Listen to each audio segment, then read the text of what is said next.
ഇതുവരെയും കേരളത്തിൽ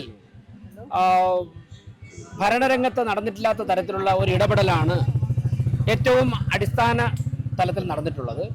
അതായത് പഞ്ചായത്ത് മുനിസിപ്പൽ പ്രതിനിധികളെയും കോർപ്പറേഷൻ കൗൺസിലർമാരെയും ഒരു പ്രധാനമന്ത്രി നേരിട്ട് സംസാരിക്കുക. അതോടൊപ്പം തന്നെ സംസാരിക്കുക എന്ന് പറഞ്ഞാൽ ഭരണപരമായ കാര്യങ്ങളെക്കുറിച്ച് ഇത്രയും നേരം സംസാരിക്കുക.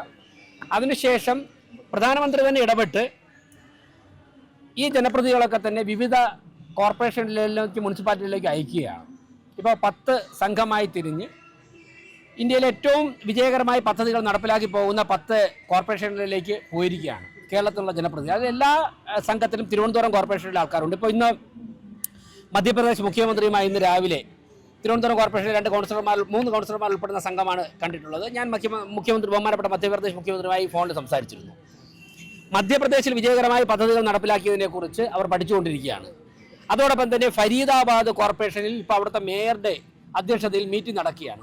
അതിലും തിരുവനന്തപുരം കോർപ്പറേഷനിൽ പോയ 6 കൗൺസിലർമാരുണ്ട്. അപ്പോൾ ഇപ്പോൾ ഗോവയിൽ വിജയകരമായി വേസ്റ്റ് മാനേജ്മെൻറ്റ് നടത്തുന്ന ഒരു കോർപ്പറേഷനാണ്. അവിടെ പോയിട്ടുണ്ട് നമ്മുടെ ഇവിടെ നിന്നുള്ള കൗൺസിലർമാർ. അപ്പോൾ ഇന്ത്യയിൽ വിജയകരമായി സൂററ്റിലുണ്ട്, വഡോദരയിലുണ്ട്, വിജയകരമായ പദ്ധതികൾ നടപ്പിലാക്കിയ കോർപ്പറേഷനിലൊക്കെ തന്നെ ഇപ്പോൾ തിരുവനന്തപുരം കോർപ്പറേഷൻ നമ്മളിവിടെ സംസാരിക്കുന്ന സമയത്ത് തിരുവനന്തപുരം കോർപ്പറേഷനിലെ കൗൺസിലർമാർ സന്ദർശനം നടത്തിക്കൊണ്ടിരിക്കുകയാണ്.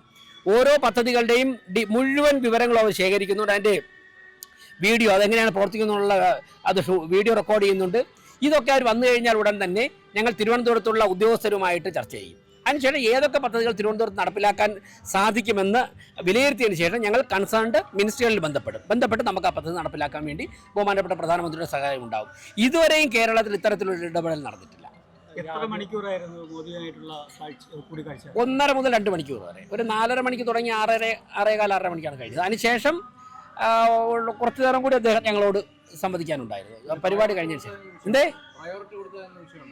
അല്ല, പ്രയോറിറ്റി നമ്മൾ വർഷങ്ങൾ കൊണ്ട് തിരുവനന്തപുരത്ത് പറയുന്നത് എന്താണ്? ഇപ്പം നിങ്ങളുടെയൊക്കെ മനസ്സിലുള്ളത് തന്നെയാണ് ഞങ്ങളുടെ മനസ്സിലുള്ളത്. വേസ്റ്റ് മാനേജ്മെൻറ്റ് നന്നായിട്ട് നടത്തണം. അതുപോലെ സ്ട്രേ ഡോഗ്സിൻ്റെ ഇഷ്യൂസ് ഉണ്ട്, പിന്നെ കുടിവെള്ള പ്രശ്നമുണ്ട്, വെള്ളക്കെട്ടുണ്ട്. ഇത്രയും പരിഹരിക്കുന്നതോടുകൂടി കണക്റ്റഡ് ആയിട്ടുള്ള കുറേ കാര്യങ്ങൾ പരിഹരിക്കും.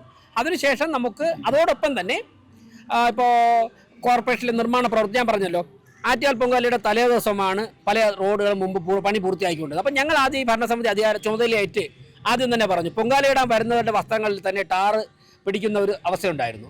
ഇപ്പോൾ ഞങ്ങൾ കാണാൻ വന്നത് എന്താണ്, 15-ാം തീയതിക്ക് മുമ്പ് വർക്കെല്ലാം തീർക്കണമെന്ന് പറഞ്ഞ് ഞങ്ങളുടെ സൂപ്രണ്ടിങ് എഞ്ചിനീയർ ഉൾപ്പെടെ ഞങ്ങളോടൊപ്പം ഉണ്ട്. സൂപ്രണ്ടിങ് എഞ്ചിനീയർ ഉണ്ട്, AE ഉണ്ട്, എല്ലാവരും ഉണ്ട്. അവരൊക്കെ ഇന്ന് അവധിയാണ്, സെക്കൻഡ് സാറ്റർഡേയാണ്. ഉദ്യോഗസ്ഥന്മാരെല്ലാം വന്നിട്ടുണ്ട്. മരാമത്ത് സ്റ്റാൻഡിംഗ് കമ്മിറ്റിയാണ് നോക്കുന്നത്. അപ്പോൾ ഞങ്ങൾ 15-ാം തീയതി 14-ാം തീയതി തന്നെ അവർ ഏകദേശം എല്ലാ വർക്കും പൂർത്തിയാക്കി.